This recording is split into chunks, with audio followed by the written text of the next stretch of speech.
โอ้ยดูเลยน้ำตาแห่งความดีใจมาเซอร์ไพรส์เด้อเด้อทางแม่บุญทวีเพิ่นซื้อให้นี่น้องกัญญาให้เลยอ้าวน้าบ่าวมาเซอร์ไพรส์เด้อขอโทษหลายๆที่เห็นให้ตกใจไปซะอ้ายสิขึ้นได้ป่ะวันนี้ขึ้นทำไมต้องสาพี่น้อง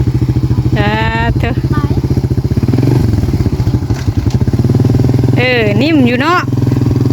นิ่มคักเสียงนะได้แก่มานี่โชคโลกนี่อย่ามาพลาดมันอย่ามาเบียดแต่แม่เด้อขาขายอันไหนก็ให้ขึ้นโดยกับสบายดีและสวัสดีเด้อพ่อแม่พี่น้องเบิดสุขสุขคนเนาะมื้อนี้มีข่าวดีพี่น้องพอดีแสลมน้อยกับบ่าวพามีนั่นสิมาเสื้อผ้าพี่น้องเสื้อผ้าสาวๆคุมตาท่านพี่น้องเลยพอดีอันสาวๆนะรถเล่านะมันเก่ามันห่างเลยพี่น้องเลยขี่กับลูกเพิ่นส่งลูกไปโรงเรียนหรือว่าผัวเพิ่นไปเฮ็ดงานกะเพิ่นไปส่งยานางส่งขายกอยขายหน่อไม้กับมันเก่าเลยพี่น้องเลยติดจนบ่ได้ลังเถื่อพี่น้องก็เลยว่าเพิ่นมีข่าวดีพี่น้องได้รถแต่ว่าบ่าวพามียังไปทางตูบสาวๆอยู่พี่น้องสเลมถ่าอยู่พี่น้องเลยมารุ่นน้ำกันทาเบิ่งน้ำกันพี่น้องเลยน้องกัญญาสิดีใจสำไรทาเบิ่งน้ำกันเด้อพี่น้องสเลมน้อยสิมาซื้อไผ่รถสาวครอบครัวสาวๆพี่น้องเลยพอได้เราขี่พอทั้งเมย์บุญทวีพี่น้องคุณซื้อให้สาวๆพอได้ขี่ไปหาอยู่หากินไปขายแล้วพี่น้องเลยไปทารุ่นทาส้มน้ำกันพี่น้องจุดนี่เหมือนหลังตูบพอเท่าคูนเด้อพี่น้องมันสิมีทางลงมานี่ก็เลยขี่ลงมานี่พี่น้องพอมีครับลงมานี่เอามาปกไว้อยู่นี่พี่น้องเล่าบริหูเลยพี่น้องเราบริหูจากดีเลยพี่น้องเลยชาวเล่มน้อยกับบริหูจากดีคือการหากระหูมือเศร้านี่พี่น้องหากระหูเศร้านี่ถ้าเบิ่งน้ำกันพี่น้องบัดนี้โอ้ยย่านดิหารถเขามาหาหน่อไม้บ่ซะยังขบุกรูดเข่ามาเบิ่งบ่แม่เฒ่าเบิ่งดูหาอ้ายบ่ยันคนนำได้เบิ่งได้ค่ะรถพรายนั่น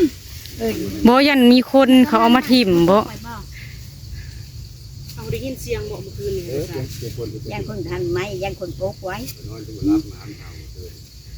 ชาเล็มน้อยมาเหี่ยวเลยเห็นจะเขาปกอย่างบ่ยันมีคนทางในนำแบบยันเขาอันนั่นนะฮะ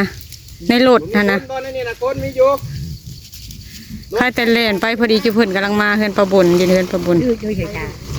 ให้เท่ากับตกใจมานำกันมาเบิ่งตกใจเลยตกใจเลยเนาะเบิ่งดูบ่ได้มีคนนำบ่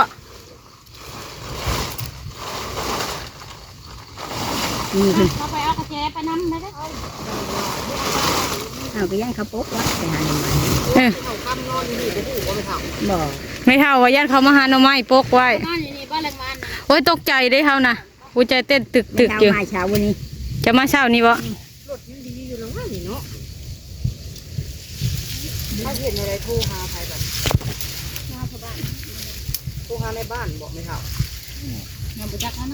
เขาขึ้นมาเสื่องว่าคือบอกไปผ่าก็อยู่เถียงเนาะคาดว่ามาหาถ่ายคลิปเป็นหลักฐานอยู่เป็นไงเนาะเขาหลักมากนะคะโยยันเขาหลักมาแต่คืนนี่บ่จักทางมึงคืนให้ได้ยินเสียงยุ่นบ่ไอ้เห็นแล้วมาเห่ามาพี่เบิ่งดูเลยมาเบิ่งใกล้ๆผมดูโอ้ยค่อยลงมาค่อยเห็นค่อยเล่นเลยค่อยบ่ได้ลงมาใกล้ยังไงที่สุดนะมึงคืนนี่หันได้ยินเสียงแบบไปหาโอ้จังหวะโอ้ยมาเใกล้ตูบเจ้าสิบนี้เลยค่ะบ่เราหากมาบ่นะมาเช้านี้เรามาหามาเช้าที่ทางอย่างมาเช้าอีนางมือเขาละตีบ่ให้เขามาบึงมันละตีมาพี่ละลงมาพี่มาบึงน้ำกันเลยเขาเป็นหลักฐานเนาะไอ้อ๋อจะหาใบหนุกที่ไหนมันจะจุกมาโยบ่ค่อยคือรอยยันมีคนนอนอยู่ในนี่นะบ้านทางเฮงซาในทางที่พอดีคู่มือนี่นะ แพ้ก็ เขา คั เห็ ก ดจังได้สากับรถ แพ้ก็จุกเจอเยอะกระปุก ปะไว้นี่รถ มันก็บ้า เรียนผู้เจ้ามา อย่างนั้นมันคอยคือว่าย่านคนนะนะคอยย่าน คิดว่าแบบเขาเห็นแล้วก็ย่านเนาะเห็นแล้วเป็นยังหั่นน่ะแบบ ย่านเขาปกย่านเขาพกยังไว้หั่นนะ พบคนตายอยู่คนมาพบไว้อยู่ นี่กระเจ คือ ท่านว่าบุมีเจ้าของนี่ท่านว่าเขาสิให้ที่เจ้าไม่ใช่เอาอยู่บอกการบริเวณของตัวเองเอาบุญญาณเขาใหม่บอก โอ้ยยากนั่นเนาะ ฮะสมมติว่าเขาใหม่ได้เห็นจังไรสักตรงคืนท่านไปฝากว่าน้ำเล่าไว้พวกอะไร เอาไปฝากกับเจ้าติดลงเบิ้งเลยไพ่สิติดเลย ลองมึงดู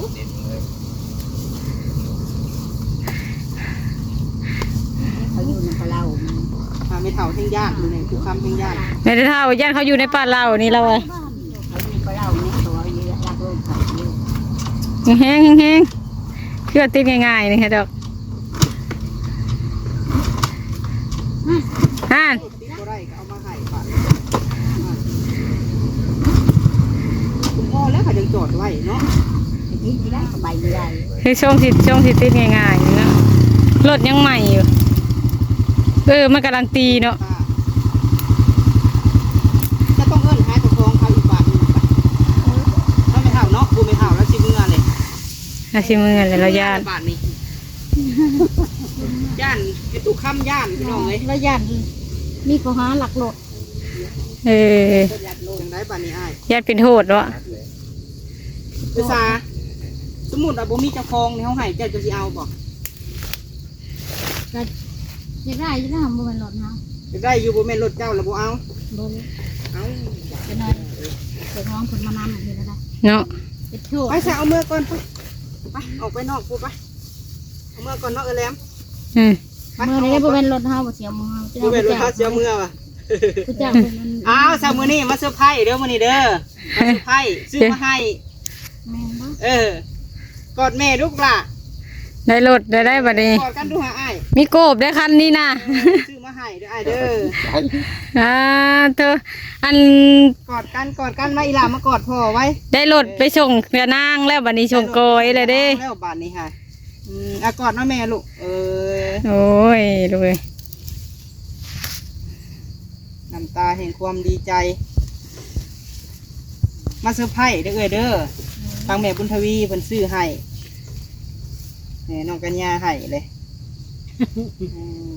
อ้าวน้าบ่าวมาเซอร์ไพรส์เด้อขอโทษหลายๆที่เห็นให้ตกใจไปซะอ้ายมาเซอร์ไพรส์ เว้ยบัดนี้ติดเอากันยา น้องเอ้ย อีต้นกันยาให้เลย สิให้น้ำเลย สิให้นะอะไรได้นี่ได้รถเลยกันยาไปโรงเรียนไปส่งนั่นส่งนี่ก็สบายแล้วบัดนี้ โซนาต้าพี่น้องเอ้ยซื้อมาให้เอื้อซาเนาะคันเอามาให้เด้งๆแล้วมันสิบ่นั่น รุ่นนี้มันทนได้รถนะมันดีรถรุ่นนี้ ค่ะ ค่ะ ไม่ปะเมื่อบัดนี้ ไปเมื่อบัดนี้ บ่แกงแต่เศร้าแกงแล้วมาพี่ออกมาขี่น้ำกันพี่ไป ไปป้านี่ก่อนนี่ดึงออกไปซื้อดอกถ้าขี่ออกไปถ่าอยู่นอกพอ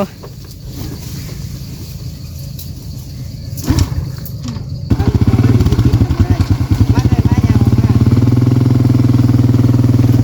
เสียงมันนิ่มอยู่ได้ฮะนิ่มเนาะโอ้ยกันยาให้ ตกใจอันนี้ค่ะกันยาจนว่าน้ำตาไหล กันยาน้ำตาไหลตุนเท่ากันยาพี่น้องเอ้ยดูคือหยังนี่ฮะเฮ็ดเวียกเฮ็ดงานช่วยพ่อแม่ได้รถไปโรงเรียนส่งไปโรงเรียนได้ไปขายยานางขายนั่นขายนี่แล้วบัดนี้ มาถึงป่าเนาะ ขึ้นได้กันพิมพาทั้งหน้าพิมพาสิขึ้นได้ป่ะบัดนี้ขึ้น กันไม่ต้องช้าพี่น้อง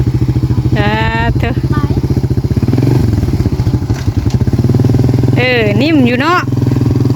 นิ่มคักเสียงนะ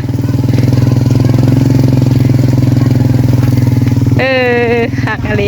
ไปเมื่อเพื่อนคนเนี่ย นิ่มคักอะไรพี่น้องเอ้ย โอ้ยน้องพี่น้องกันไปคนละปันโปกันไปคนละทาง จักเมื่อพูดอะไรพี่น้องกันบัดนี้ ไปเอาไว้อย่างนี้ มันบ่ใหม่เปลี่ยนให้ใหม่หมดเลย หมดเทือนเลย คุมก่อนเดี๋ยวได้บ่ บ่ดอง เห็ดให้กัน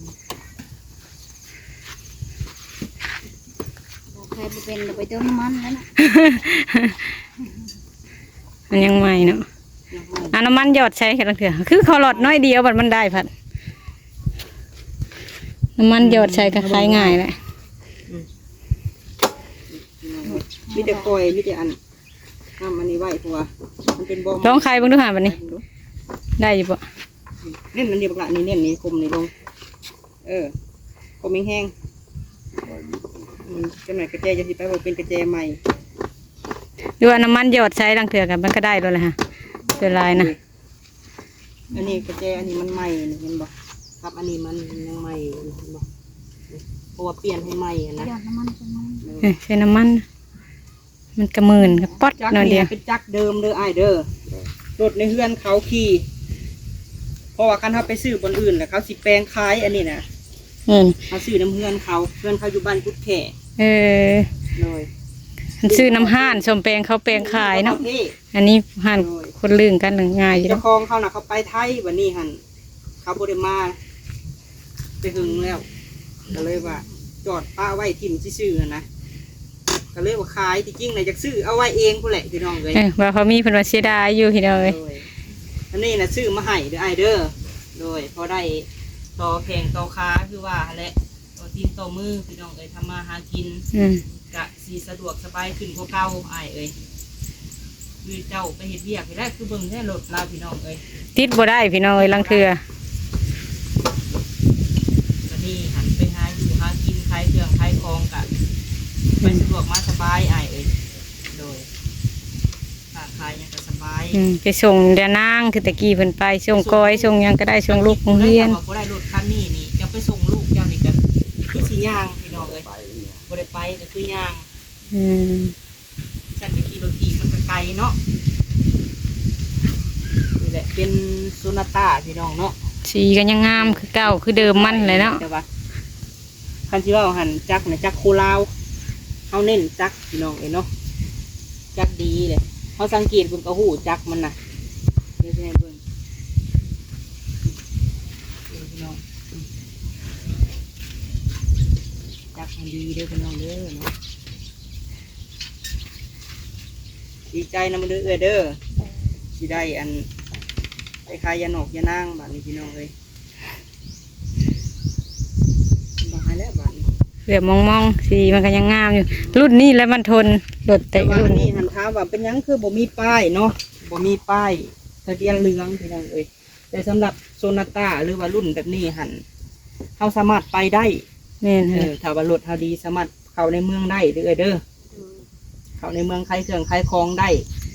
มีแต่บ่มีกันนอกเท่านั้นแหละ บ่มีกันนอกพี่น้องเอ้ย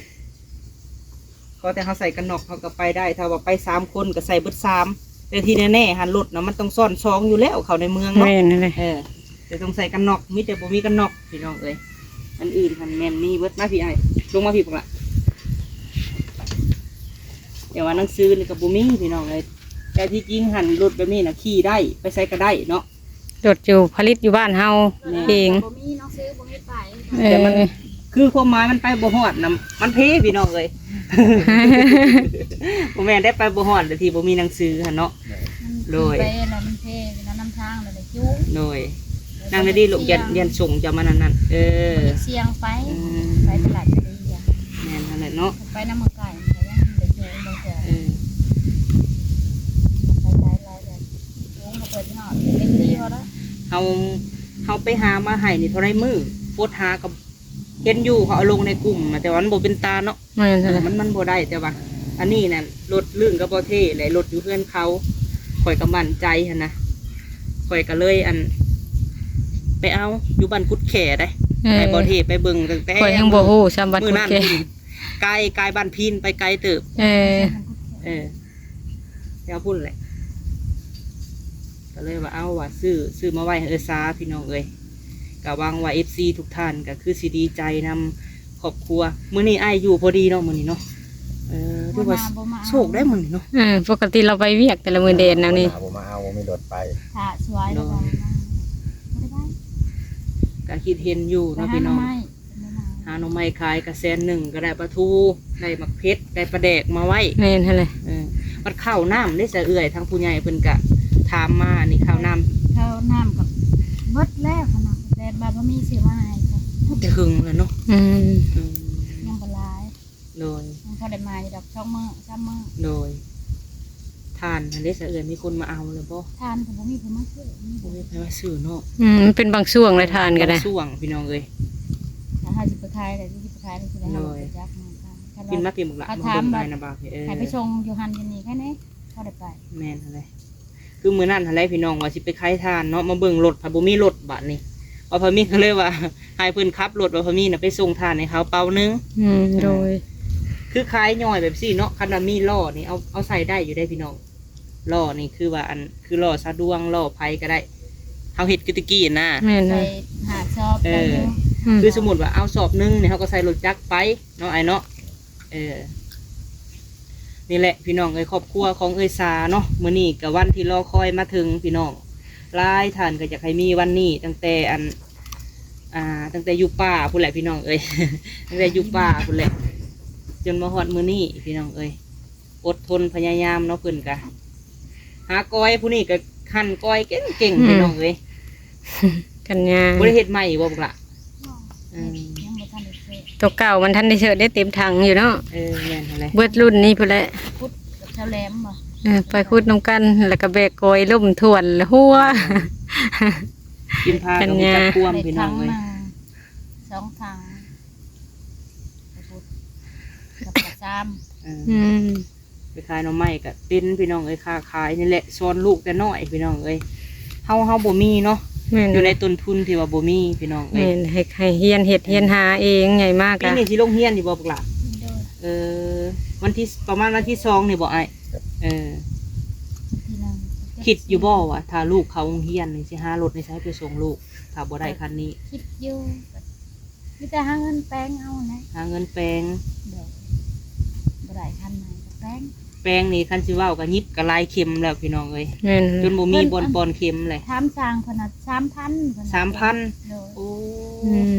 เอาแบบ เป็นน้ำจักบ่หรือเป็นน้ำหยัง เป็นน้ำจักรขนาดเด็กพาจักรเปลี่ยน โอ้มันก็บ่อันนั้นปานใดแล้วเนาะคันว่าผ่าจักพี่น้องเอ้ยจักปีเลยอ้ายซื้อคันเก่าคันแน่ 4 ปี 4 ปีเลย ที่หายางเขาเลยบ่ทันได้แปลงจักเทื่อ คือว่าถนอมอยู่ อันนี้กับกันยาให้เบิ่งเอาเด้ออ้ายเด้อคันนี้หันให้เบิ่งเอาถึงว่าสิเก่าขึ้นแต่ก็ไม่เฮา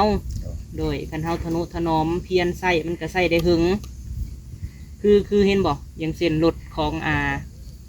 สาวลาตีให้ปะนางเนาะ แม่น ก็ยังขี่ได้ปัจจุบันนี้พี่น้องแม่บุญทวีเพิ่นซื้อให้สาวลาตีตั้งแต่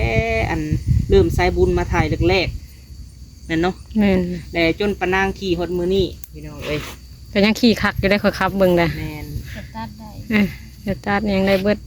แต่ว่าจัก นิ่ม เฮา ครับ ซื้อมาให้เนี่ยยังนิ่มอ้ายเอ้ยแสดงว่าทั้งหมดทั้งมวลนี่ที่เฮาซื้อมาให้เด้ออ้ายเด้อราคานี่แม่น5 ล้านหน่วย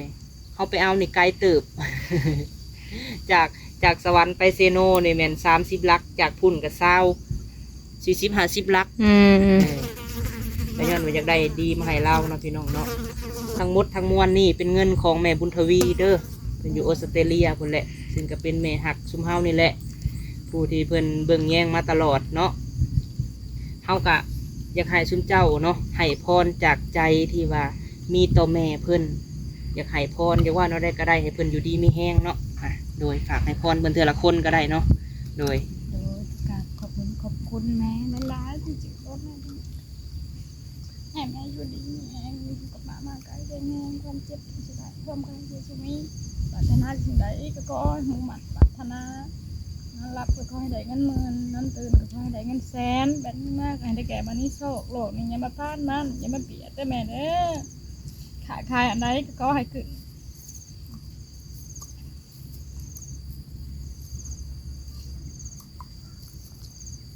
เนาะอ้ายทั้งอ้าย ว่าเราก็ดัง แค้นเราแค้นพี่น้องเลยมั้ง อ้ายเราแค้นเลยคันบ่อย่างไรนะ ยันเพราะว่า พันนี้ ทุกครั้งนะก็เห็นน้ำตาเพิ่นกูเถื่อพี่น้องเอ้ย ความเจ็บเสียความไข้ชีวิตพัฒนาชีวิตพวกมึงอ่ะพัฒนาพอรับพออะไรนึ่งมือน้องเต็มพออะไรนี่แฟนแฟนมึงมาแกไม่เชื่อลูกนี่มาป้านมาหนีมาเบียดอะไรเด้อ สาธุ พวกล่ะสมมุติว่าคันนาบ่าวบ่ได้เอารถมาให้เจ้ามื้อนี้ถ้าเจ้าบ่มีรถเจ้าเจ็ดจังได้สรุปไปโรงเรียนย่างไปอืมอันนี้ความฝันบักหล่าบ่นี่ฮะให้เป็นเด็กดีเด้อลูกเด้อตั้งใจหำเฮียนเด้อสมกับในตู้เพิ่นเบิ่งแย่งแล้วก็กับ FC เพิ่นติดตามเคสของเอ้ยสาเด้ออ้ายเด้อให้เบิ่งแย่งหักแพงเอากันหั่นแหละเนาะเฮ็ดจังไดอยู่นำกันฮอดปัจจุบันนี้แหละพี่น้องเอ้ยจากที่ว่ามือบ่าวพอมีไปถ่ายคลิปเนาะพี่น้องเห็นเพิ่นบ่ได้มีหยังแล้วก็อีตนสงสารฮุบหอบเอารถไถครบหอบวันที่25นี่บ่ FC เพิ่นคอมเมนต์ว่าครบ2 ปีบ่ปีหนึ่งเนาะ ปีหนึ่ง ปีหนึ่งครบปีหนึ่งจะมาอยู่พี่น้องเอ้ยคู่มือนี่กะมือตาอาปากได้เลี้ยงเป็ดเลี้ยงไก่ตามที่จุดประสงค์ของผู้ใหญ่มอบให้นี่แหละอายเอ้ยให้เฮ็ดในสิ่งที่นี่ได้แล้วก็รักษามันตลอดไป คุณงามความดีหาซื้อบ่ได้เด้อล่ะเด้อเห็นเพิ่นเฮ็ดหยังก็ซอยโลดล่ะเอ้ยความดีมันหาซื้อมันบ่มีขายคือสินคือปลาให้จำเอาคำนะบ่าวไว้เด้อเห็นเอื้อยอ้ายไผเฮ็ดหยังก็ซอยเพิ่นโลดอ้ายเอ้ยนี่แหละความดีมาถึงเอาซะเนาะเดี๋ยวจังว่ากันและขอบคุณแม่เพิ่นเรียบร้อยแล้วพี่น้องเอ้ยเอาไว้เอ้ยเฮาก็สิไปพุ่นแหละเนาะ สบายดีเด้อเด้อเอาเนาะลองไปจอดเฮียงกันไว้ดูอ้าย เข้าเพื่อนกันเนี่ย ตัวนั่นกะและบัดได้บัดหน้าบุได้จังแปลงเอาตีตัวนี้ไปก่อน ได้เงิน บ่แม่นว่าได้ไหมแล้วตัวนั้นสิเฮ็ดเป็นเล็กเศษกระบอพี่น้องเอ้ยเอากะเอาหากินน้ำเพิ่นได้หลายเติบแล้ว ยามคันหนึ่งพอกันยาไปเวียกหลังเถื่อกันยังคันนี่พอได้ตูดไปหันไปนี่อยู่ และเหมาะใส่ว่าเอื้อยเพิ่นกะเป็นว่าพี่น้องอันนี้ฮะเราจนเอาเกลือยานางมัดเนาะก็ย้อนคันว่ามีก็ไผสิบ่อยากได้รถใหม่เนาะพี่น้อง แม่นเลย ก็ขี่ไปตูไทยๆพี่น้องเอ้ย กล้วย พอกับกล้วยค่ะค่ำกับกุด ดีใจ มัน นำ บ่ พี่น้ แม่ อง นทอมันเลย เออ